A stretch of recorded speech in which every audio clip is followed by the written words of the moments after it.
There's a famous picture that's going around of a girl who's allegedly underage. Plenty of well-known celebrities right there in the picture. If you're a big star who used to go to a lot of Diddy parties right now, you are sweating.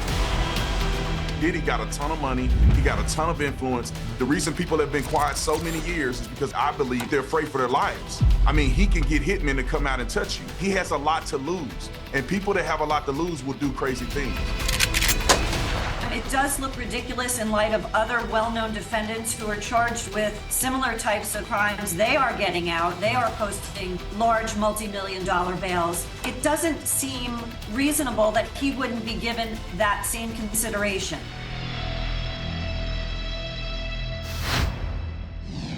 A federal judge will decide this week whether Sean Diddy Combs can be released on bail as he awaits charges of racketeering and sex trafficking. Even behind bars, Diddy is facing claims of foul play. Prosecutors say he's attempted to corruptly influence witness testimony by asking his family members to contact potential witnesses. Diddy has also reportedly issued a cease and desist order over a new documentary about his one-time protege, Shyne. There are also reports of a shadowy campaign to intimidate influencers who've reported on Diddy's downfall. Last week, Amala Ekpunobi told us this.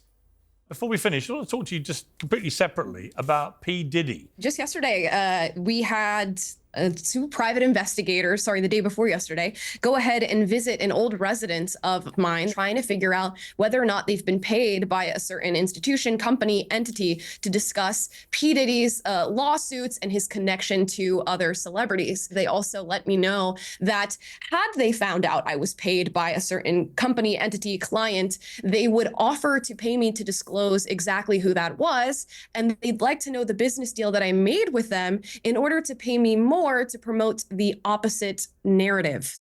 Well, joining me now for a whistle-stop update on the latest, criminal defense attorney Stacy Schneider, Brandon Tatum, host of the Officer Tatum, and the rapper, producer and commentator Lord Jamar. Welcome to all of you. Stacy Schneider, let me talk with you.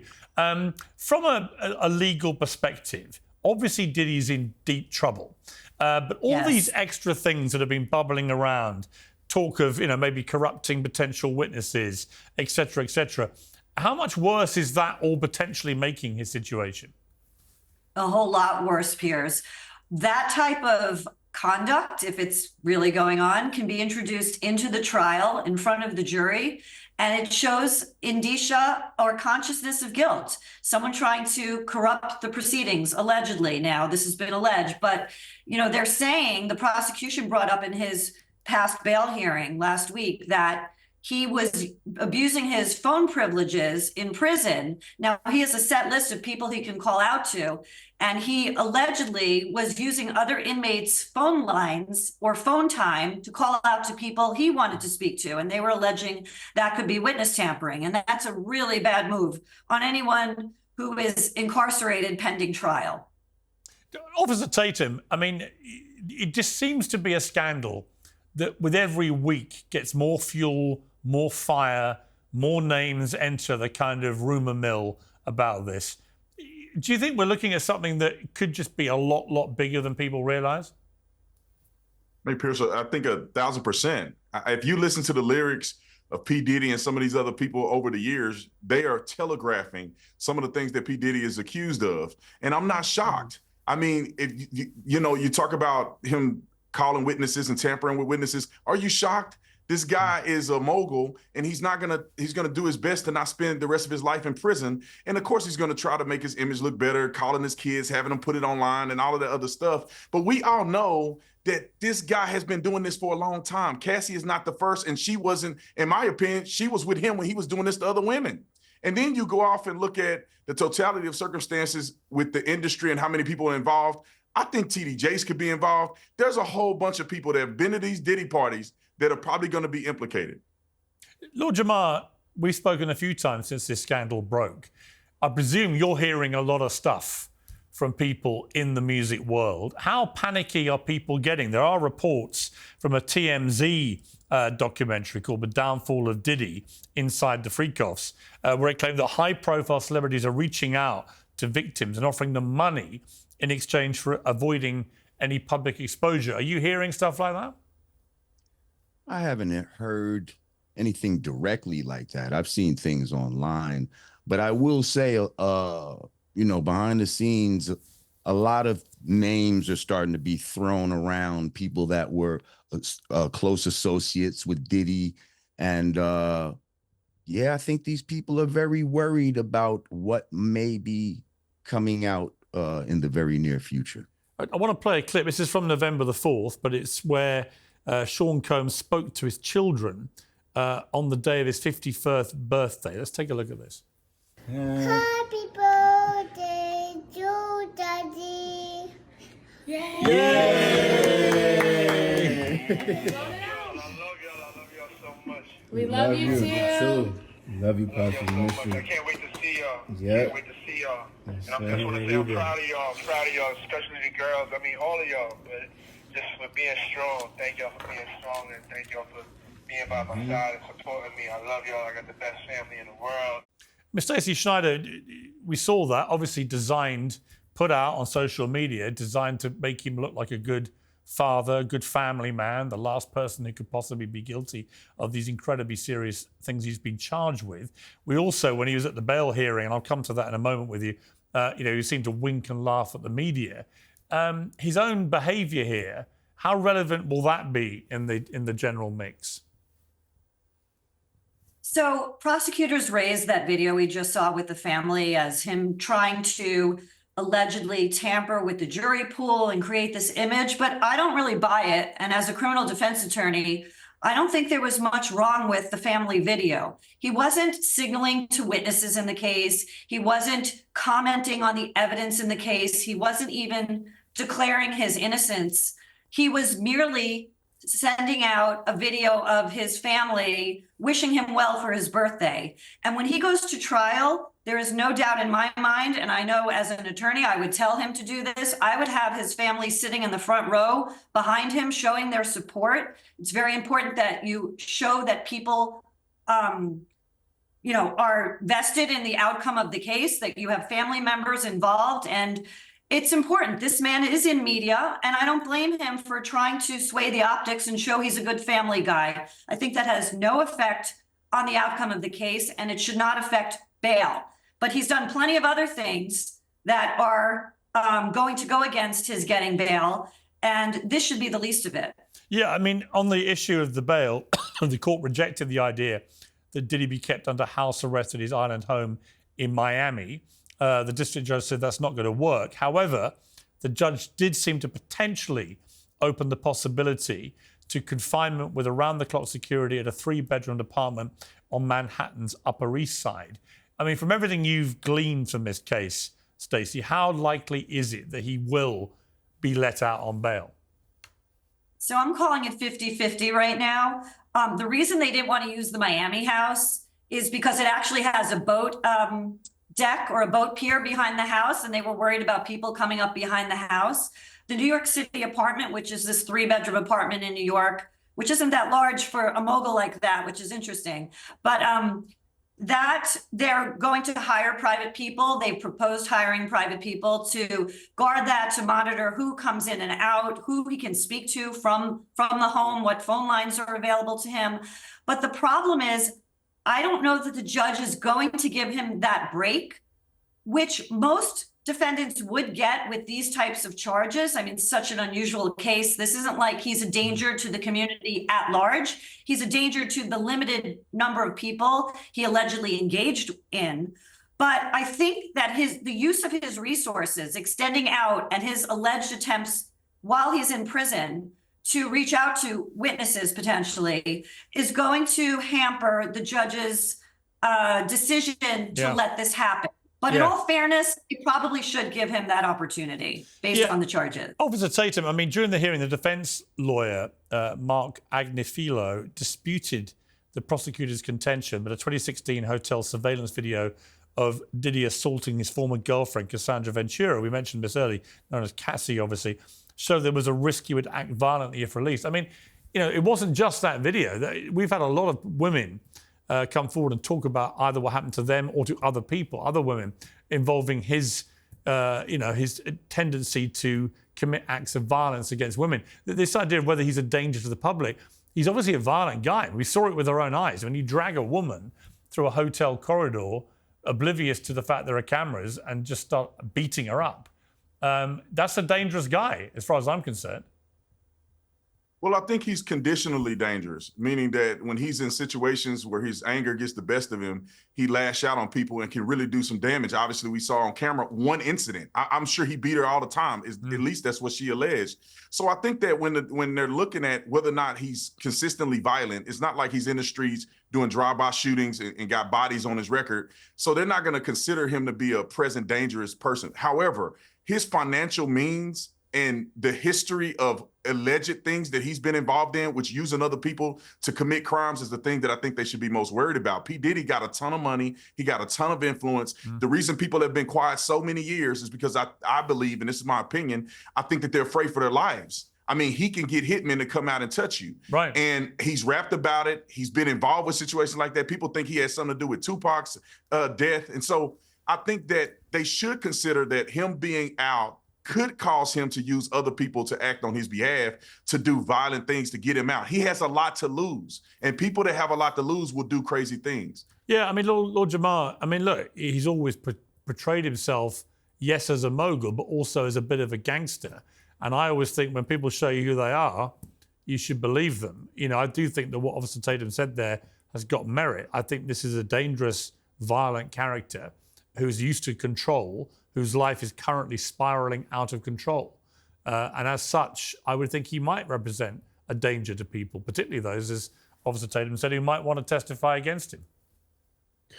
I mean, you know, as someone that knew him, like coming up as a teenager, he didn't have a gangster type of background. But I must say, once you get money and influence and all this type of stuff, it will feed people's ego and make them feel, you know, more brazen and bolder than they are. I just want to comment, though, on the bail thing. That's kind of curious to me as to why they wouldn't give him bail, but they would give somebody like Michael Jeffries bail, 10 million or something like that, correct? I couldn't agree with you more. Yeah, I couldn't agree with you more. I was shocked that they wouldn't give him bail. He has the resources to put up an enormous bail. Prosecutors offered his Miami home, which they say is worth $48 million.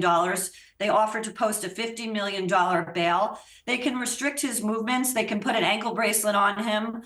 I don't understand why he didn't get bail either. This is such an unusual indictment to begin with, racketeering for the purposes of sex trafficking. It just seems odd. I agree with you on that. And Lord Jamar, look, one of the things that's also bubbling over here in terms of legal maneuverings, Diddy's reportedly sent a cease and desist letter over this new documentary about his one-time protege, Shyne. Now, it was 25 years ago, for those who don't know this story, that Shyne reportedly took the fall for Diddy over a 1999 nightclub shooting. Sources close to him say he wasn't attempting to block this film, but wanted to ensure factual accuracy after Shyne alleged that he took the fall for Diddy in this shooting. What do you think the reality is about this? Is Diddy just panicking that stuff like that in his back catalogue from a quarter of a century ago, which is sort of he'd moved on from, may now all come back to haunt him?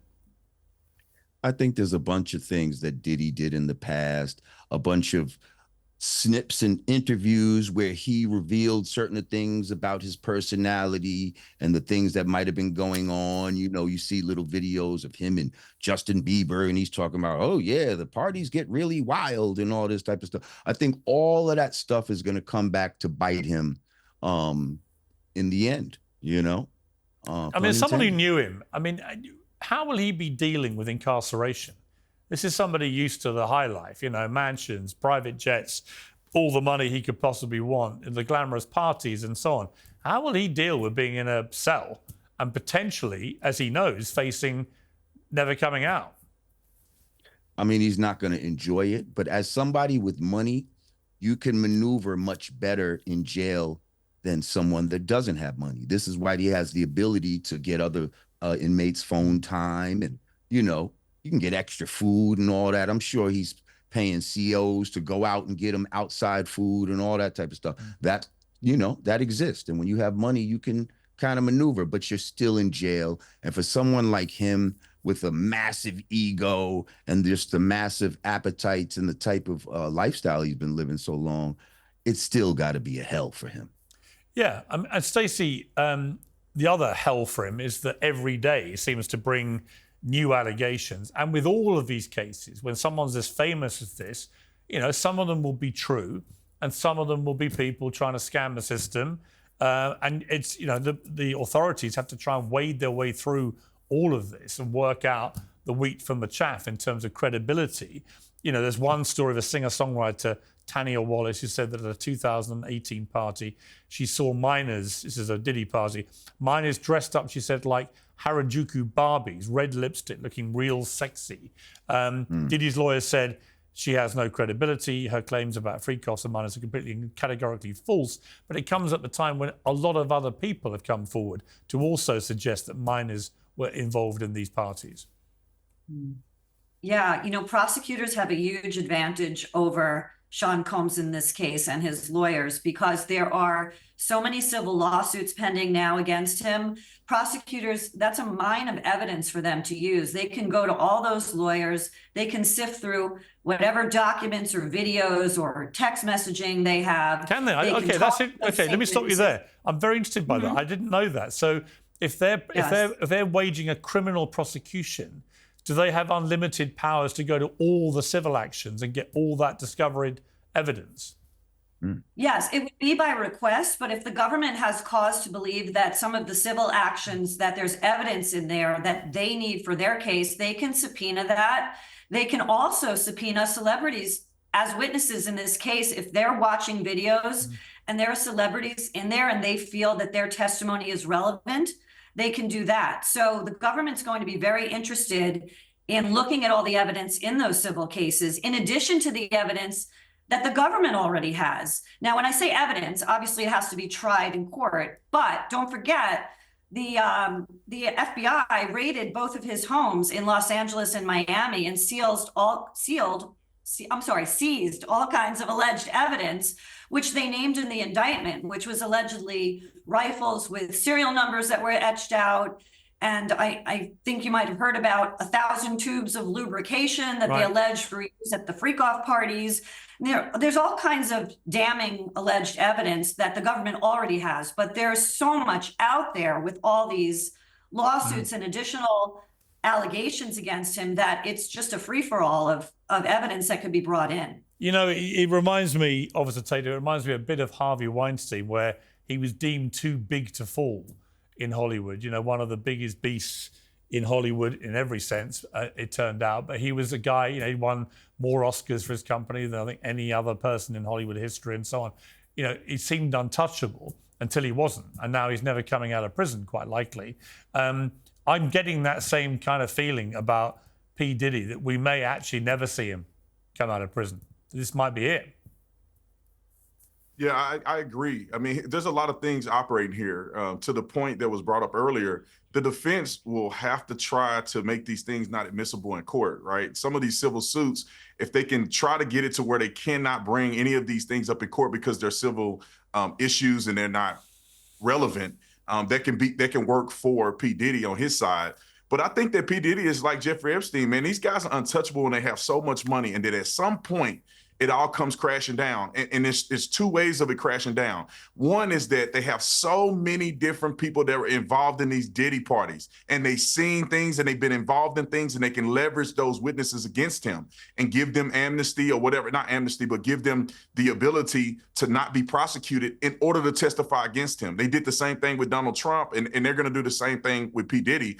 And it's a lot of it there. There's so many people that went to these parties. Lecrae, who's a Christian rap artist, made mention that he went to a Diddy party, and he didn't name Diddy, but he described a Diddy party and said he saw a whole bunch of behavior that was unbecoming, that he had to at some point leave. So you got people that are in the gospel music industry, you got celebrities who are artists, you have athletes, you have a plethora of people who have been involved in these nefarious parties, and that's going to be very difficult for him to be able to fight against all of these people who have an eyewitness testimony of something nefarious that have happened that could be related to human trafficking or sex trafficking of minors. Yeah, I mean, Lord Jamar, that's the thing, isn't it? Which is tantalizing everybody in terms of the drama of this story, is which other dominoes are going to fall.